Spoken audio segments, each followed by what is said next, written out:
ये लो, बारिश आई नहीं कि छत टपकनी शुरू हो गई। माँ, मैं मुखिया जी के घर जा रहा हूँ। खबरदार जो तू उस मुखिया के घर गया तो। माँ, तो मुखिया जी से इतनी नफरत क्यों करती है? आखिर हुआ क्या है? तुझे जितना कहा है उतना सुनकर, ज्यादा दिमाग लगाने की जरूरत नहीं है। अच्छा ठीक है, भड़क मत। मैं तो बस काम के सिलसिले में जा रहा था, अब नहीं जाता। खुश। अब ये बता, तू शादी कब करेगा? फिर से वही बात। माँ, मैं शादी नहीं करूँगा। ये कोई बात हुई भला? सारी उम्र कुंवारा ही रहना है क्या? माँ, शादी कर लूंगा। पता नहीं कैसी लड़की मिलेगी, कहीं उसने घर जोड़ने के बजाय तोड़ना चाहा तो। शादी की उम्र निकलती जा रही है तेरी, अपने बारे में तो सोच। मेरे पास तू है ना माँ, बस इतना काफी है। मुझे शादी करके अपना ध्यान नहीं बांटना है। इतना बोलकर कन्हैया भरी बारिश में ही घर से निकल जाता है। उसे जाता देख माँ सोचती, बेटा तेरे लिए यही सही होगा कि तू उस मुखिया से दूर रह। वो तेरे अतीत का एक काला सच है बेटा। शाम होती है, बारिश का कहर तेज होता है। कन्हैया इसी तेज बारिश में बाजार में चाय बेच रहा होता है। भाई, गरम गरम चाय है। इस मौसम में चाय पियो और मन को खुश रखो। कन्हैया लोगों को आवाज देता है। तभी वहाँ एक लड़की भीगते भागते आती है। बारिश में भीगने के कारण बहुत ठंड लग रही है, जल्दी से एक कप चाय बना दो। आप इस गांव में नई आई हैं क्या? पहले तो आपको देखा नहीं। हाँ, मैं आज ही अपने पिताजी के साथ यहाँ रहने आई हूँ। वो अपने किसी काम से मुखिया जी के घर गए हैं, तो मैं चाय पीने आ गई। अच्छा, मैं अभी चाय बना देता हूँ। इसके बाद कन्हैया बड़े प्यार से चाय बनाता है और उस लड़की राधा को देता है।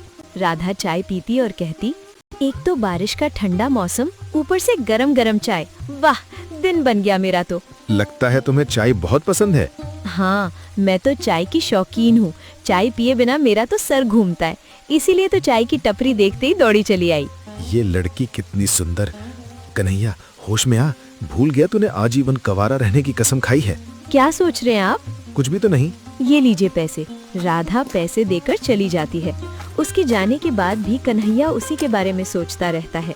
रात होती है, कन्हैया घर जाता है।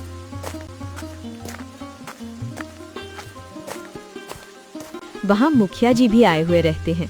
अरे मुखिया जी, आप यहाँ? अपनी माँ को बुला, मुझे उससे कुछ काम है।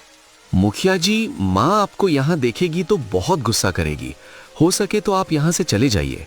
तुझसे जितना कहा गया है उतना कर, ज्यादा दिमाग लगाने की जरूरत नहीं है।